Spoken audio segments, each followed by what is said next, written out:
സഹസ്രക്കാരനെ അയച്ചു.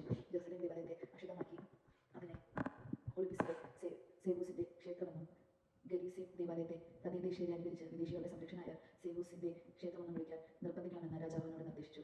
തിന്മയുടെ കടന്നാക്രമണം കഠിനവും അത്യധികവും ക്രൂരവുമായിരുന്നു. കാരണം വിജാതിയർ പരിശുദ്ധ സ്ഥലങ്ങളിൽ വച്ച് വേശ്യകളുമായി ഉല്ലസിക്കുകയും മറ്റു സ്ത്രീകളുമായി സംഗമത്തിൽ ഏർപ്പെടുകയും ചെയ്തു. അങ്ങനെ അവർ ദേവാലയത്തിലെ മ്ലേച്ഛത കൊണ്ട് നിറച്ചു. കൂടാതെ അനുചിതമായ ബലിവസ്തുക്കൾ അവർ അകത്ത് കൊണ്ടുവന്നു. മ്ലേച്ഛവും നിഷേധവുമായ ബലിവസ്തുക്കൾ കൊണ്ട് ബലിപീഠം നിറഞ്ഞു. സാബത്തും പരമ്പരാഗതമായ ഉത്സവ ദിനങ്ങളും ആചരിക്കാനും യഹൂദരെന്ന് പരസ്യമായി പറയാൻ പോലും ആർക്കും കഴിയാതെയായി. രാജാവിന്റെ ജന്മദിനം മാസം തോറും ആഘോഷിക്കുമ്പോൾ ബലിയർപ്പണത്തിൽ പങ്കെടുത്ത ബലിവസ്തുക്കൾ ഭക്ഷിക്കാൻ യഹൂദർ കഠിനമായി നിർബന്ധിക്കപ്പെട്ടു. ദിയോനീസിന്റെ ഉത്സവത്തിൽ ആ ദേവനെ ബഹുമാനിക്കാൻ വേണ്ടി ധനചക്രമണിഞ്ഞ് പ്രദക്ഷിണത്തിൽ പങ്കെടുക്കാനും അവർ നിർബന്ധിതരായി.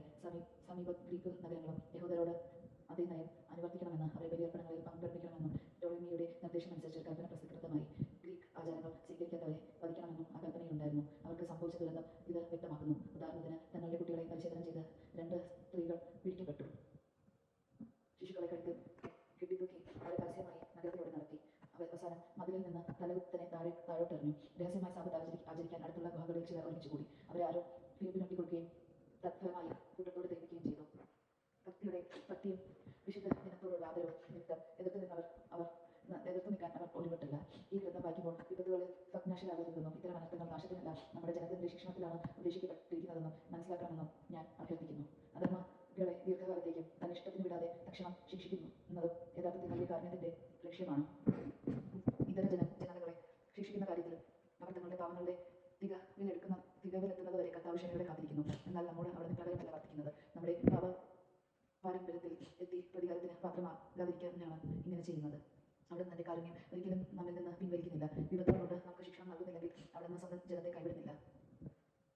ഞങ്ങൾ ഈ പറഞ്ഞത് ഓർമ്മയിലിരിക്കട്ടെ. കഥ ചൊല്ലിക്കേണ്ടതുണ്ട്. ഏലിയാസന്റെ സാക്ഷിത്വം. ഉന്നതസ്ഥനായ ഒരു നിയമജ്ഞനും കുലീനഭാവത്തോടുകൂടി യവനും വയോധികനുമായ ഏലിയാസറിന്റെ വായ് പന്നി മാംസം തീറ്റാൻ അവർ ബലം പ്രയോഗിച്ചു തുറന്നു. അപമാനിതനായി ജീവിക്കുന്നതിനേക്കാൾ അഭിമാനത്തോടെ മരിക്കാൻ നിശ്ചയിച്ചവൻ അത് തുപ്പിക്കളഞ്ഞുകൊണ്ട് പീഡനം വഹിച്ചു. ജീവനോടുള്ള സ്വാഭാവിക സ്നേഹം പോലും മറന്ന് നിഷിദ്ധ വസ്തുക്കൾ രുചിക്കാൻ പോലും വിസമ്മതിക്കുന്ന ധീരന്മാർ ഇങ്ങനെയാണ് ചെയ്യേണ്ടത്. നിഷേധമായ ആ ബലിയുടെ ഭാരവാഹികൾ അവനോട് ദീർഘകാല പരിചയം കൊണ്ട് അവനെ ഭക്ഷിക്കാൻ അനുവാദമുള്ള മാംസം കൊണ്ടുവന്നിട്ട് രാജാവ് ആജ്ഞാപിച്ച ബലിവിരുന്നിന്റെ മാംസം എന്ന ഭാവേന അത് ഭക്ഷിക്കാൻ അവനെ രഹസ്യമായി നിർബന്ധിച്ചു.